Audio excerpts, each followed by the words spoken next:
Hey, ASOS, Guff here. Vroom.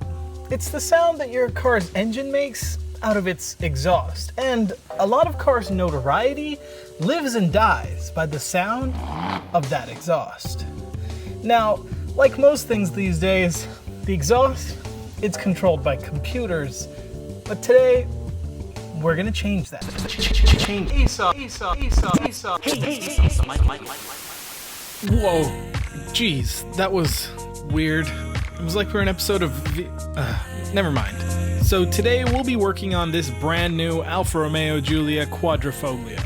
This red-hot Italian is honestly one of the best super sedans out today. Its twin-turbo V6 makes insane low-end torque out of just 2.9 liters, and it has a hell of a growl through its active exhaust, but that exhaust is also where its biggest problem lies.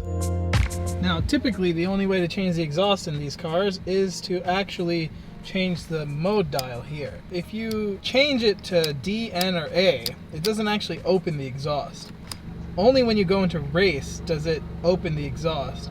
Puts it in the firmest dampers, and then also turns off traction control and the safety stuff. That's right, so the only way to open up that sweet Ferrari-derived V6 is if you give full control to whatever ham-fisted gorilla is in the driver's seat, which can get very sideways with the torque that this car makes.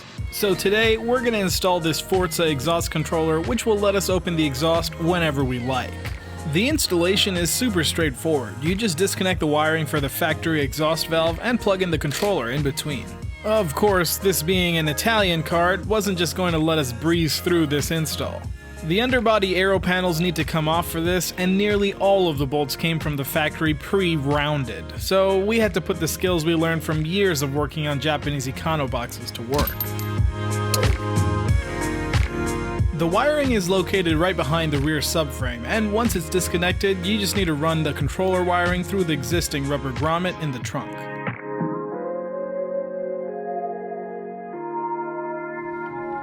After that, it's just a matter of plugging in the connectors, hooking up a ground, and then finding a place to hide your controller box. We of course called upon our bachelor's degrees in zip-tie engineering to safely tuck the box under the fuse box in the trunk. After that, it's just a matter of putting the trunk panels back, bolting up the underside aero panels, and then starting up the car to reap the fruits of our labor.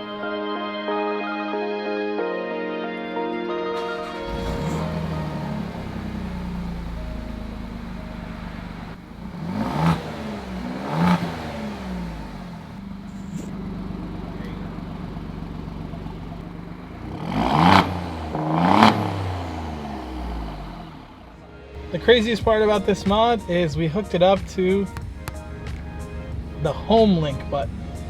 So as you can see, you press the button, it gets louder. You press this button, quieter. Now you can have it in any mode, even in the most mild A mode, and you can just jump up here. Now the exhaust is open.